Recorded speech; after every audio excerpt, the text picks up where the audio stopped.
በዋልድቢት ቅድስት ማርያም ወአቡነ ሳሙኤል ገዳም የ4ኛ ዓመት የሐዲስ ኪዳን ትርጓሜ ተመራቂ ተማሪ ነኝ። ያው በዚህ አዳሪ ትምህርት ቤት ለ4 ተከታታይ ዓመታት ቆይታ አድርጌያለሁ። ከጓደኞቼ ደቀ መዛሙርት ጋር ያው ገዳማዊ ሕይወቱ ጋርም አብሮ ማስኬድ የሚቻልበትን አጋጣሚ ስላገኘው ቀን ቀን ጓደኞቼ መነኮሳት ጋር ስራ ውላለሁ። ማታ ማታ ልክ እንደ ወንድሞቼ ደቀ መዛሙርት የተሰጠኝን ትምህርት ለማጥናት አብሬ ትምህርቱን ሳካሄድ ቆይቻለሁ። ያው እንግዲህ በዚህ ደረጃ እንድበቃ የረዱኝ የገዳማችን አበምኔት መምህራችን፣ ሌሎችም መልካም ሀሳባቸውን በመስጠት ሴቶች በትምህርት ያላቸው ተሳትፎ ከፍ እንዲል በተለይ መነኮሳት በገዳማት ጥሩ እውቀት ኑሯቸው የትምህርት ግንዛቤው ኑሯቸው ይህንን እንደ ተመክሮ እንዲወስዱት እኔን እዚህ በፈቃደኛነት ለዚህ ትምህርት መማር እንዳለብኝ ፈቃድ የሰጡኝ አባቶችን በጣም አመሰግናለሁ።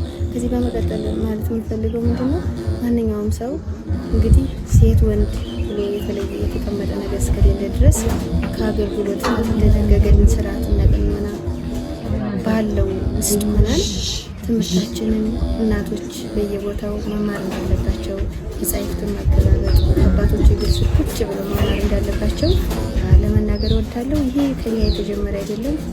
በሐዋርያት ዘመን 36 ቅዱሳን ከጌታ ከዋናው ከጌታችን ከኢየሱስ ክርስቶስ እግር ስር ቁጭ ብለው የተማሩበት አጋጣሚ ስላለ ከዛ በመቀጠል እነ ቅዱስ ጳውሎስ እነ ፌበንን እንዲሁ አይደለም ለትምህርት ይቅርና ለቤተ ክርስቲያን መሪነት በክንክራውስ ቤተክርስቲያን ላይ እስከ መሾም የደረሱ እናቶች አሉ።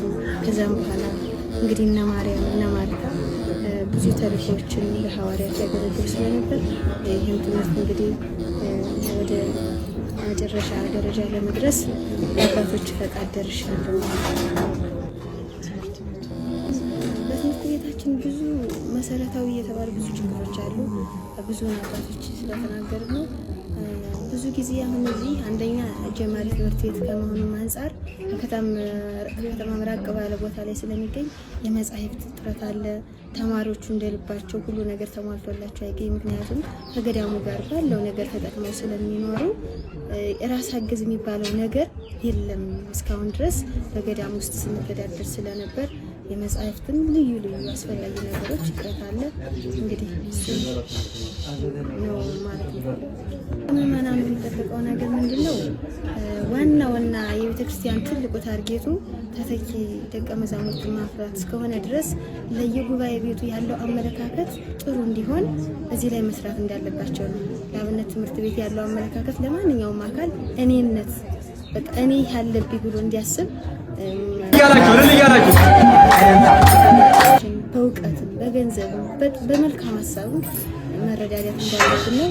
ሌላው የምንለው ነገር እናቶችን እንዲሁ በየቦታው የመማር እድል ቢመቻችላቸው ገዳማቸውን ሳይወጡ የምነና ሕይወት እንደተጠበቀ ሆኖ መነኮሳትም ልክ እንደ ግብፃውያን ጥሩ ግንዛቤ ኖራቸው ገዳሙን ወደ ጥሩ እድገት እንዲሄድ የትምህርት እድል ቢመቻችላቸው በየቦታው ለማለት ወዳለ መሰገናል።